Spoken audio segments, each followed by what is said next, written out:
Welcome back. I'm your host, Rich Weber, with the Florida Aviation Network. We're broadcasting from the Howard Hughes exhibit in the Florida Air Museum at Sun and Fun 2013, the 39th consecutive year of Sun and Fun event for the Fly-In and Expo. And I'm glad to present to you today Captain Bob Raskey with the United Airlines. Welcome. Rich, glad to be here today. A320 captain, and quite a history there. Tell us a little bit about your background first. Well, Rich, it all began in general aviation. I got my private rating up in New York back in the day, and came down to Daytona Beach, Embry-Riddle Aeronautical University. To go to school. Yes, and then went there for the degree program in aeronautical science.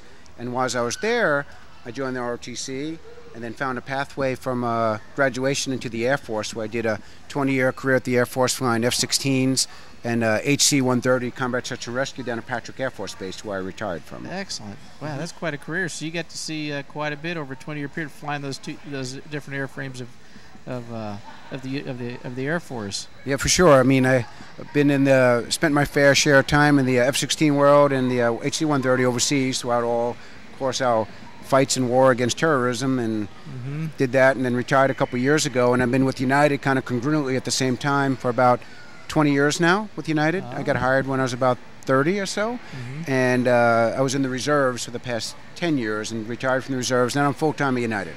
Excellent. Flying the A320.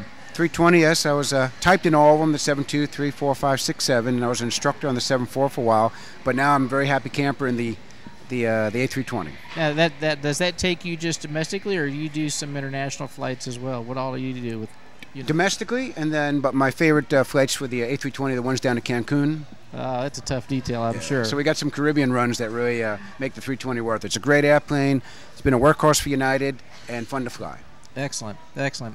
Well, talking about careers and talking about the future, that's something that we have to consider as in the industry is the future of aviation and the shortcomings. You know, we're going to be, everybody's projecting that we're going to have a pilot shortage, and so what do you think's maybe some of the things we can do about that, and what's some of the questions that are being asked, and what are some of the solutions?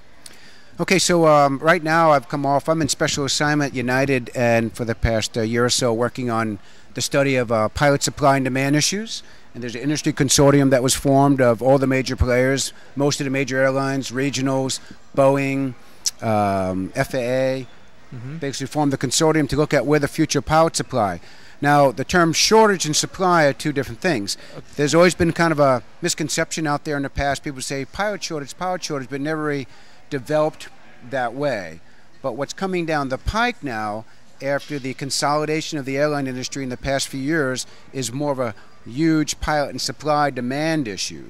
So in that case, what's happened is that most folks know that the airlines have consolidated. Delta, Northwest, United, Continental, American, now going through US Airways. So the industry is now reconsolidating back to very healthy, big global players. Less airlines because of the consolidation, which are going to make them bigger, healthier players. Healthy place, longevity, the future for that. You get hired at United, you got a 30-year plus future. So with the consolidations in that marketplace, there's now job stability. We've gone through our rounds of bankruptcies, and we're looking forward to now of a strong global presence. Along with that was most folks out there know about the age 65 rule. Yes. That came out about 4 or 5 years ago. Yes. Well, this year is the beginning of the end of that 65 impact, and since that, now the folks are beginning to retire again. That's what that means then, by this year, meaning that now a lot of those guys are going to, that were at 60, now they're reaching 65, and it's time for them to retire. Absolutely. So combined with consolidation and the 65 rule is now that we have a predicted wave of hiring. This is pure demographics. This is not like based on economy, good or bad, or numbers. It's the fact that starting this year alone, going for the next 20 years, United's going to average probably anywhere in the average of 500 to 600 pilots a year for the next 20 years based on pure retirement. Throw Delta in the mix, FedEx, Southwest, and as they hit their retirement age and they start getting to the hiring pattern, within the 2 to 3, 4 years, you can have a projected total domestically of about 5,000 pilots domestically U.S. that you need. We need just based on retirements. In other words, about 5,000 that have retired at that time. Right, aggregately. And that's all airlines domestically. Yes, and that's full because you take 500 pilots a year times 10 of the airlines in the United States, that's where you get your numbers Absolutely. from, right? Yes, sir. Add the global presence now, right? I was just over in China, working with the suppliers who's in China. Asia alone, China specifically, is going to need 75,000 pilots in 20 years. That's their spread. That's 7,000 pilots a year. Take that 7, on top of about 5. Now we're talking some numbers. And so now we're going into a global economy here where I have a lot of compatriots who are flying for China Airlines as they build up their infrastructure. And we have a lot of direct hire captains and stuff. So they're seeking opportunity around the world. Same way with us. Right now we're very fat on our supply for our pilots domestically. But down the road, you might see some cross-exchange and back forward. I have a lot of friends flying Emirates, China Airlines, and other airlines. So the cross-flow between the two will create an interesting supply issue and demand issue. The question might be then, somebody might say, okay, well, most people think, well, I fly domestically. And maybe they don't understand about flying internationally, but their question might be, would I have to move to China? Well, and that's it. I mean, for that level of realm of hiring, it's going to be most folks that choose to do a 2 to 3 year contract or 4 year contract and then come back. It's kind of a 4 years and back. So some folks will live the lifestyle forever. If they go to Emirates, they may say, I'm going to stay at Emirates for the rest of my career. So there'll be choices down the road. I mentioned, Rich, too, the consolidation, the 865 rule, and the biggie coming down, as most folks who are flyers out there, is the FAA NPRM rule.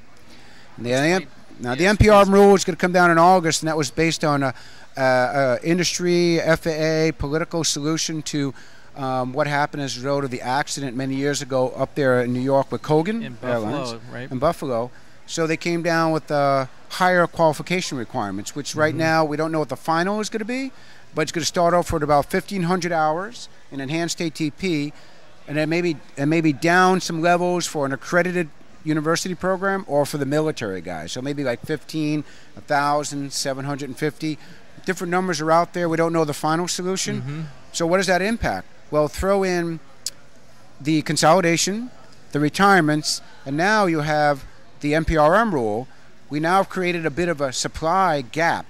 So, and that gap begins at the first entry into the regional world. So the kids graduating today are going to have to meet that 1,500-hour rule to get hired by a regional airline, or maybe 1,000. So in the past, prior to that rule, a commercial pilot would have 300 hours or so. He'd be hireable if the demand was up. Now it's going to be, if he graduates, he's got to get himself to that 1,000 hours, and that's going to take conceivably, if they flight instructed, a year or two or more. So now with the increased demand of hiring as we draw down from the regionals, this is what we mean by supply and demand. When the folks are out there saying shortage, there's always been a shortage, well, we got that part. But we're more interested in the supply and demand and the gap issue from graduation, new pilots, to our regional carriers. Because, Rich, in the past, we've consolidated our whole regional industry, right, to feed the airlines. Yes. So the marketplace has been structured such that we have the United Airlines, the Delta, American have a huge global network, and fed by our express jets and our regional carriers into that network. Right. So with our United alone, we have $6 to $7 billion a year in revenue generated just from our regional carriers. They're a big contribution. So we're concerned to make sure that the supply exists for our regional because airlines. We need those, obviously, for the shorter hops, but also those guys that are going into the regionals, into those RJs, they're going to move into the bigger carriers then. Yes. So that's good in one sense. It's good in the sense that if you're thinking about being a pilot today, and I have several friends out there, there's my friends from Norway out there, 747 pilots. The job market for them in the future is really good in the sense that they're going into a healthier, stable place with demand on the horizon.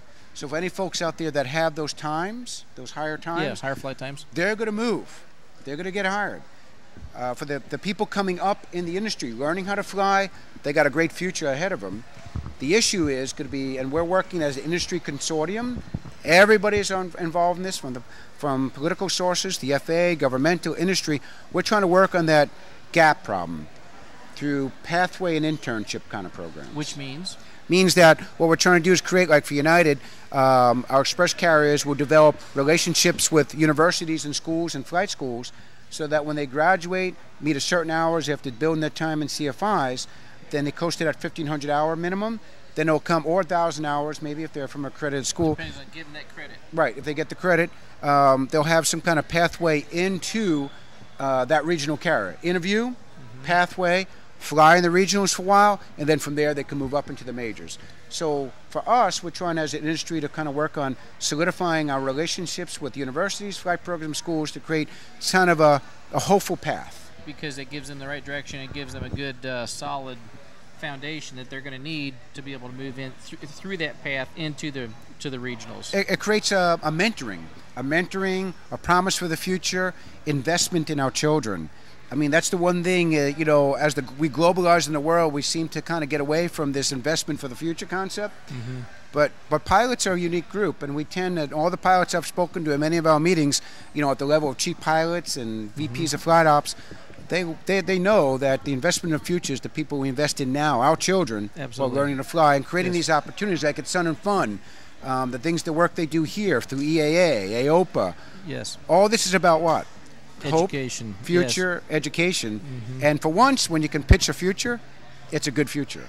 Absolutely. And then the other thing to think about is, and the question that might arise is, the guys that's going into the regionals, there's also going to be that upflow because there's the ones that's in the majors, they're going to be retiring. So there's going to be still upward movement for them. They're not going to just be in the regionals and stuck there. So it's healthy, Rich. It's all healthy. So pitch for everybody out there.